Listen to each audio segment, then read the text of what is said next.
નમસ્કાર મિત્રો, એકદમ નવી રીતે જો આ રીતે તમે આ શાક બનાવી લીધું તો ખાવામાં તો તમારી રોટલી 3 કે 4 જો ખાતા હોય તો પણ તમારી ઓછી પડી જશે. તો ચાલો આ શાક કેવી રીતે બનાવવું. નમસ્કાર મિત્રો, ગીતાની રસોઈમાં આપ સૌનું સ્વાગત છે. તો આજે હું લઈને આવી છું એકદમ નવી રેસીપી, એટલે કે તમારા ઘરમાં જો કાંઈ શાક ના હોય તો ફક્ત ચણાનો લોટ અને ડુંગળીથી આ મજેદાર શાક બનાવી શકો છો. ઓછી સામગ્રી, ઓછા સમયમાં અને ખૂબ જ ટેસ્ટી બનતું આ શાક ભાખરી કે રોટલી કે પરાઠા સાથે જો ખાતા હોય, અને જો તમે 1 કે 2 રોટલી ખાતા હોય તો પણ તમારી ઓછી પડી શકે છે, એવું આ શાક તૈયાર થાય છે. તો ચાલો આને કેવી રીતે બનાવવું. સૌ પ્રથમ તો ડુંગળી એને આપણે રાઈ અને જીરું હિંગથી વઘાર કરી અને ડુંગળી અંદર આપણે આ રીતે હલકી એવી આપણે સાંતળી દેવાની છે. ત્યારબાદ મેં લીલા મરચાં અંદર પણ ઉમેરેલા છે અને આને ફક્ત આપણે હલકા હલકા શેકીશું અને ત્યારબાદ એમાં આપણે બધું ઉમેરતા જઈશું. તો હવે અહીંયા આપણે લઈ લીધું છે લસણ, 1 ચમચી આપણે લસણ ચોપ કરેલું લઈ લીધું છે. ત્યારબાદ હવે આપણે એને સારી રીતે હલાવી મિક્સ કરી દેવાનું છે. પછી આ રીતે શાકમાં આપણે બધા ધીમે ધીમે મસાલા આપણે જોઈતા એવા મસાલા આપણે મિક્સ કરતા જવાનું છે. તો હવે આપણે લસણને પણ સરસ એવું હલકું સોતે થઈ ગયું છે. ત્યારબાદ હવે આપણે ટામેટાં ઉમેરી દઈશું.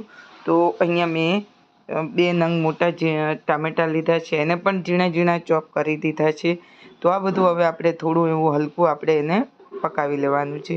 તો લગભગ આપણે એને આ રીતે ટામેટાં પણ હવે આપણા સરસ એવા ગળવા આવ્યા છે અને ડુંગળી પણ સરસ એવી આપણી પાકી. તો આ સમયે હવે આપણે આને થોડીવાર માટે રાખી અને બીજા મસાલા આપણે હવે ઉમેરીશું, ઢાંકી દઈશું.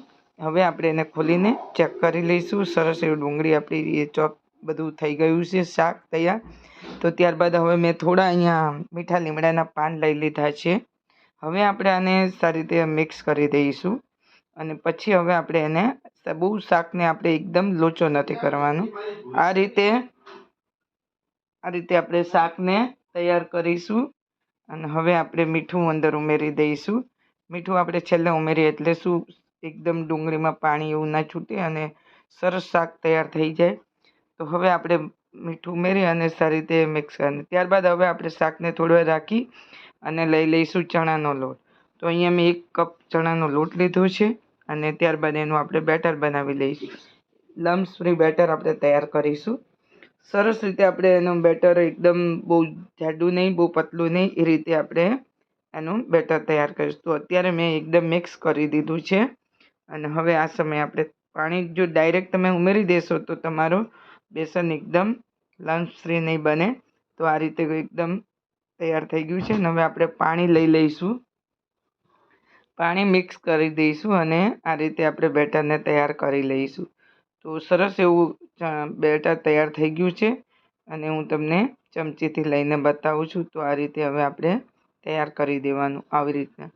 તો હવે આપણે ચમચી લઈને હું તમને બતાવું છું. આ રીતનું તમારે બેટર તૈયાર કરવું, નહીં બહુ જાડું, નહીં બહુ પતલું નહીં.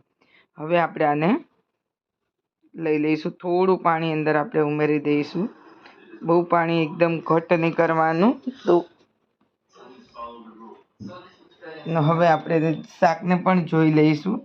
તો શાકમાં હવે આપણે મસાલા કરી દઈશું.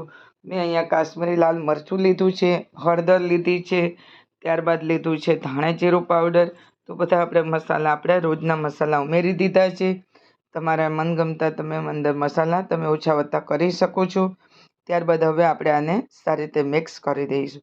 સરસ મસાલા આપણા ચડી ગયા છે અને હવે આપણું સરસ ડુંગળી ટામેટાં એ પણ સરસ આપણું સોફ્ટ થઈ ગયા છે. અને આ સમયે આપણે જે ચણાનો લોટ જે ઉગાડેલો છે એને હવે આપણે તૈયાર કરીશું. ત્યારબાદ થોડા ધાણાનો છંટકાવ આપણે કરી દઈશું.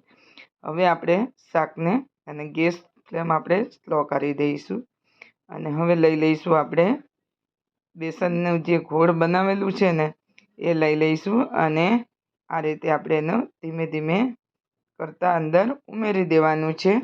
તો આવી રીતે બનાવેલું શાક ખાવામાં તો એટલું ટેસ્ટી લાગે છે કે તમે કોઈ પણ શાક ભૂલી જાઓ. ને જો વરસાદની સિઝનમાં શાકભાજી લેવાનો આપણે કંટાળો આવતો હોય કે ઘરમાં કંઈ શાક ના હોય તો તમે આ રીતે એને બનાવીને ખાઈ શકો છો. ખાવામાં તો તમે જો રોટલી સાથે ખાઓ, ખીચડી સાથે ખાઓ કે તમે દહીં સાથે ખાઓ એકલું, તો પણ એટલું ટેસ્ટી લાગે છે. તો હવે આપણે ચણાનો લોટ ઉમેરીને આ રીતે એને આપણે ઢાંકી દેવાનું છે થોડીવાર માટે, અને ગેસ ફ્લેમ તમારે સ્લો રાખવાની છે, નહીંતર નીચે તમારો મસાલો બળી જશે. હવે હું ખોલીને ચેક કરી લઉં છું. મેં થોડીક જ વાર રાખેલું છે, તો જોઈ શકો છો હજુ પણ આપણું થોડું ચણાનો લોટ છે. તો આ રીતે આપણે એને ધીમે ધીમે એને ઉથલાવીશું ને, એટલે લોટ પણ સરસ બધું નીચે મસાલો સુધી બેસી જાય. અને હવે આપણે આ રીતે ધીમે ધીમે એને ધીમા ગેસ પર એને આપણે 1 કે 2 મિનિટ માટે રાખીશું. એટલે આપણું સરસ એવું લોટ પણ સરસ તૈયાર થઈ ગયું છે, અને શાક પણ. અને આ શાક જ્યારે એકદમ ઠંડુ થશે એટલે એકદમ તમારું છૂટું છૂટું રહેશે, અને ખાવામાં તો એટલું ટેસ્ટી લાગશે. તો કોને કોને આ શાકની રેસિપી પસંદ આવી, તો આવી રીતે આપણે શાકને તૈયાર કરી લઈશું. તો તૈયાર છે આપણું બેસનનું ઓગાળીને ડુંગળી મસાલામાં મિક્સ કરીને એકદમ નવી રીતે શાક. તો ફ્રેન્ડ્સ, આજની રેસિપી તમને પસંદ આવી હોય તો વિડીયો ગમ્યો હોય તો એક લાઈક કરી દેજો. ચેનલ પર નવા આવ્યા હોય તો સબસ્ક્રાઈબ કરી લેજો. આપણે ફરી નવી રેસિપી લઈને આવીએ, ત્યાં સુધી મિત્રો જોતા રહેજો, એન્જોય કરો. તો હવે આપણે સર્વિંગ પ્લેટમાં લઈ લીધું છે. જોઈ શકો છો, જોતાની સાથે જ ખાવાનું મન થઈ જાય તેવું ડુંગળી બેસનનું શાક. તો બનાવજો ફ્રેન્ડ્સ. રેસિપી ગમી હોય તો, વિડીયો પસંદ આવ્યો હોય તો તમારા ફ્રેન્ડ્સ ફેમિલીમાં શેર કરજો. ફરી મળીશું. જય માતાજી.